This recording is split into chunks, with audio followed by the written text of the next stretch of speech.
bodies turned up in Portland, Oregon, 2 male and 2 female. 3 were found in a mass grave and had been dead about 6 months. The other victim, Jenny Whitman, 26, was found in her own separate grave and had only been dead about 48 hours.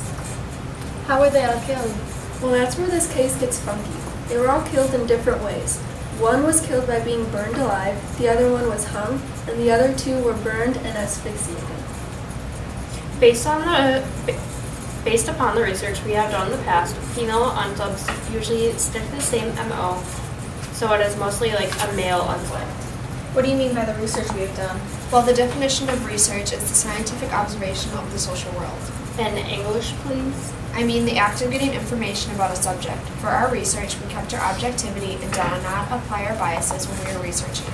So therefore, our research is credible. By objectivity, he means having total neutrality when conducting research.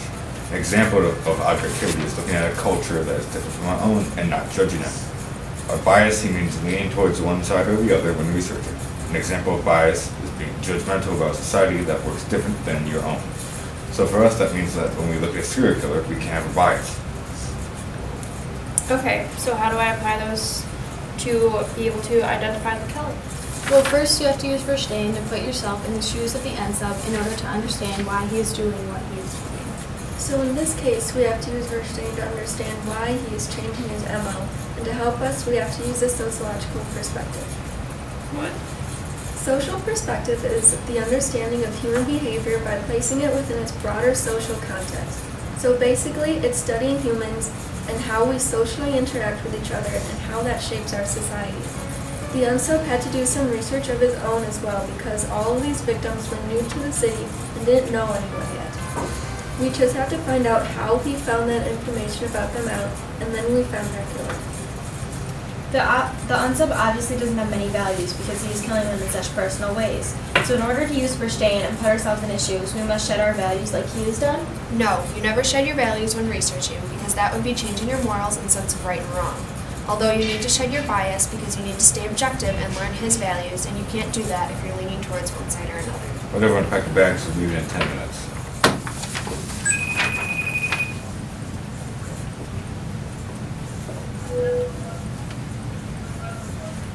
When we land, JJ and Emily stay back and start to profile the unsub. Morgan, Reed, and I will go to Jenny Whitman's apartment to talk to the landlord. I uncovered a series of emails supposedly sent by the victims after their deaths, telling their families they were settling in fine. However, by the coroner's calculations, they had been dead before the emails were sent. So that means they weren't actually from the victims. It was the unsub using the same screen name so the parents wouldn't suspect anything.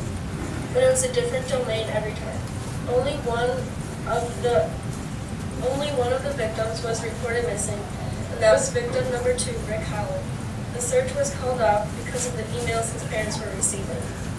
So that means that the unsub is trying to cover up the murders. Looking back at our research, that shows that he doesn't feel remorse for killing them. I agree. Psychopaths don't feel remorse. This guy is covering his tracks. Seems like he has every moment planned. This goes along with the research that Morgan was talking about before, but based on the lack of sexual assault on the bodies, it shows that this is most likely about power. It seems like he's doing it to overpower the victims, but to make up for the lack of it. Was there anything unusual about Jenny that you noticed? Only one thing. She never took the elevator, even though her apartment was on the 4th floor. She must have climbed the stairs about 1,000 times. There was something really unusual in her bathroom, too. She was using her shower as a storage space. It looks like she never used it. Guys, I think Jenny might have been claustrophobic. That's one of the 5 most common types of phobias. Can't be a coincidence if the other showed he's in the other type as well. Wait, are you saying that the guy is killing people based on their worst fears? I think that's exactly what he's saying. We have to meet up with Emily and JJ to fill them in. Using a sociological perspective, me and Emily came up with a profile of the unsub. We believe that he was most likely married and was abused as a child. He is very impatient, feels very powerless in his everyday life. Based on the fact that there was no sexual assault, we believe that he is probably impotent and therefore might have adopted a child of his own. How did the sociological perspective help you with that profile? Well, first of all, we had to shed our bias so we wouldn't be judgmental and leaning one way or the other, but we made sure we didn't shed our values. By using verstehen, we were able to step into the unsub's shoes to see what could have happened in his life that would lead him to commit murder. Okay, I understand that and how he was most likely abused, but how did you come to the conclusion that he was most likely married? I used something that I learned in college called the symbolic interactionism. In that class, we discussed what the meaning of marriage is and how it has changed. People used to marry to survive, but now people are looking for emotional satisfaction. Since he was abused as a child, he would need extra emotional satisfaction from his spouse, and that could create tension. That could remind him of his abuser, and maybe that is what set him off. Okay, I already totally understand now. Thanks for explaining it. Hello, my lovelies. Garcia, what do you got for us? I truly am a miracle worker, and you'll understand why in a minute. I was searching my database for what to do if you're new to the city to try to find out where the UNSA might have found the victims. While I was on the page, an ad popped up. It was asking if I wanted to make an easy $100 participating in a science experiment.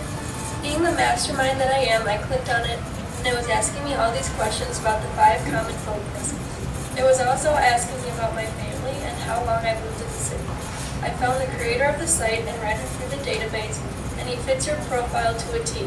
I sent his info to your phones already. Go get him, my little crime fighters. Thanks, Garcia. Garcia out.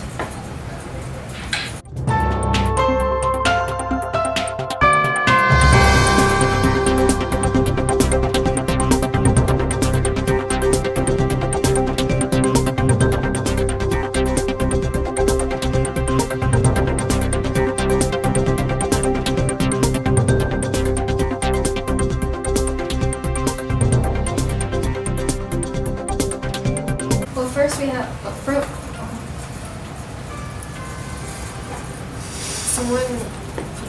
How do you come to the conclusion that he was most likely married? I used something that I learned in college called symbolic interactionism. In that class, we discussed what the meaning of marriage is and how it has changed. People used to marry to survive, but now people are looking for emotional satisfaction. Since he was abused as a child, he would need extra emotional satisfaction from his spouse, and that could create tension between them. That could remind him of his abuser, and maybe that's what set him off. Oh yeah, I totally understand now. Thanks for explaining it to me. Wait, what? That was your line. That's we had to shed our bias so we wouldn't be judgmental. Okay, I'm sorry. That was weird. Was there anything unusual about Jenny that you noticed? Only one thing. She always took the, like, in her bathroom too. She was using her steroid.